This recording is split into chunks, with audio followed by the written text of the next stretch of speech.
Hey everyone, Julian here, and today I'm going to be showing you how to make house music like CamelPhat. You can get the project file as well as the samples from this video in the description for free. All you gotta do is just click the link at the top of the description. And yeah, so this is what we're going to be making today.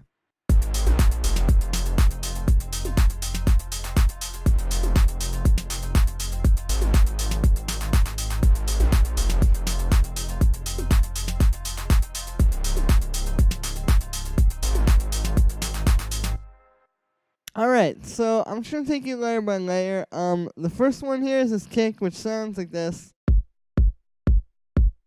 And yeah, this is a pretty simple kick. As you can see, I actually have no processing on it. This one is really more just about sample selection. And like all I can say about if you want to get kicks like for this style is try to get something like this where it kind of hits hard and it has like a nice impact, but it's still soft and it's not like, it's not like a psytrance kick, or it's not like a some sort of super hard like EDM kick. Like it's just a very clean, simple kind of like kick that's just playing throughout the track. So the next layer is this bass, which sounds like this. And so this is pretty straightforward as well. As far as the notes go, you can see we're just playing this different little thing in F minor.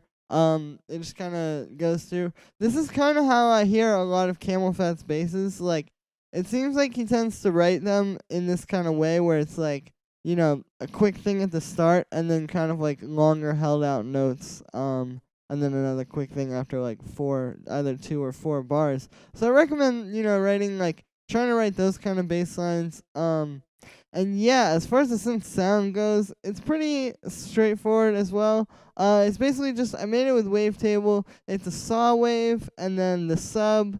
And then what we have here is you can see I have a filter on it as well. And in the matrix, I put the amp envelope on that. So the amp envelope is shaped like this. And what doing this will do is it just makes it super clean. It's like if you're using one envelope to modulate the amplitude as well as the filter frequency, it's going to be a lot simpler and a lot cleaner. And you're just sort of like removing variables that could make it sound kind of like strange or weird if you were using multiple envelopes.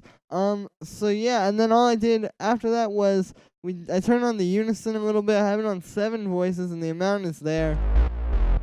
So that's what's giving it like that kind of bigger, more wider sound, I guess. More wider. But anyway. Cool. So after that, I have this auto pan. I have it set up as like a kind of fake sidechain. If you don't know, on auto pan, you can use it as a volume shaper. All you have to do is just turn the phase all the way down. So that's what I did. And then I kind of set it up like this to be like a sidechain.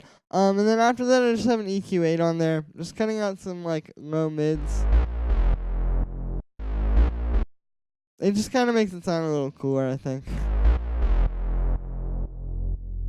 So yeah, that's how I made the bass. The next thing here is this ARP, which sounds like this.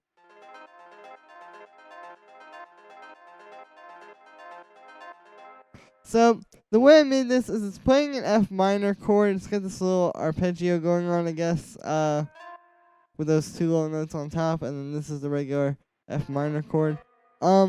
But yeah, I mean, this is pretty straightforward. The only thing I can recommend about these ARPs is, like, don't make them too simple, but don't go overboard too much as well. Like, if I just had this be, like, the F, and then the G sharp, and then the C, like, it just went like this over and over, it would be kind of boring. So adding these 2 notes on top was pretty important. But at the same time, you don't want to go too overboard, because, like, if I tried to go in and start adding, like,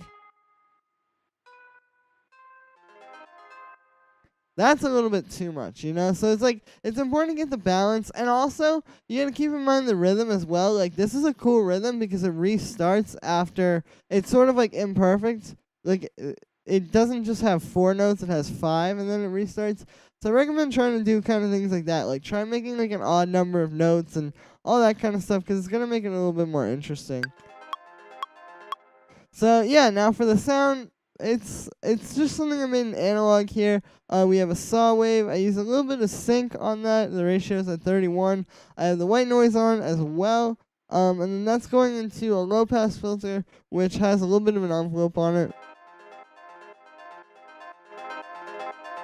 So you can hear that's just giving it like the pluck. Then after that, I put on this echo. I used the clip slap analog preset. It's one of the ones under vintage delay in here. But one thing I did, or actually a few things I did, was I played around with the times. You can see I unsynced them.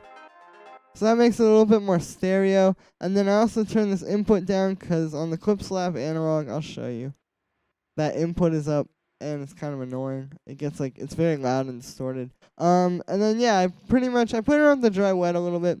You know, it's just kind of like trying to fine tune the delay for my specific needs in this case. After that, I have a Haas effect. So basically, I have this little audio effect right here. One has a simple delay, or it has has two chains, and one has a simple delay on it. Well, I cannot talk today. And then on the simple delay, the dry wet is up all the way. We have a very short time, and the 2 ears, I guess, are linked.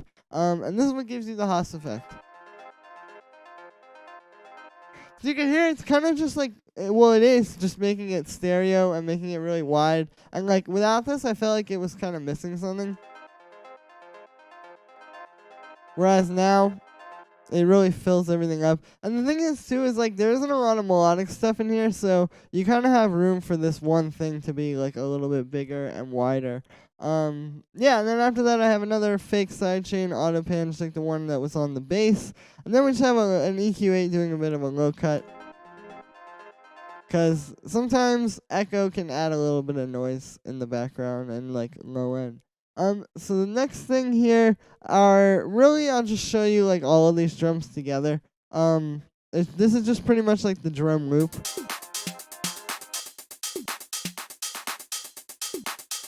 So the way I made this is, well, the first thing I started with were these hi-hats. So we have like, just like a pretty straightforward kind of closed hi-hat. And then like a nice kind of open hi-hat. So yeah, these are just in a drum rack, and it's just doing like that kind of pattern. After that, I brought in the clap. So the clap sounds like this. So you can hear with the clap, I kind of did all these little things, but you'll notice that all the little like extra notes in here, the velocity is like a little bit lower than the main ones. The main ones are all the ones on the 2 and the 4, like these. And then you can see these little extra ones. Yeah, the velocity is a little bit lower. So this is something that is definitely like very popular in this kind of house, is having these little clap patterns where it's like not just like on the 2 and 4.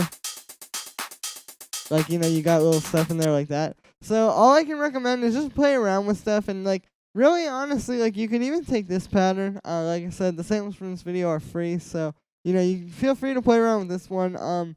But yeah, just doing stuff like this, I think, really helps to add interest. So then the next thing I added was this little snare. It's just like an 808 snare. You can really use a lot of different kind of samples. You don't want them to be too big. Like you wouldn't want to use like a dubstep snare or something for this. But yeah, that just kind of adds a little extra percussion, a little bit of extra groove. And the last thing I added was this little percussion thing.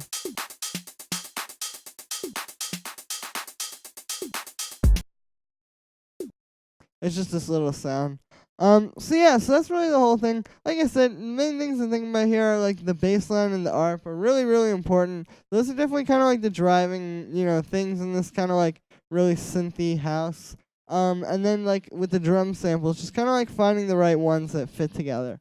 So that's gonna be it for today, guys. Make sure to let me know what you think of this video in the comments. And like I said, go ahead and download the samples from this video because they're free. Make sure to like this video as well as subscribe.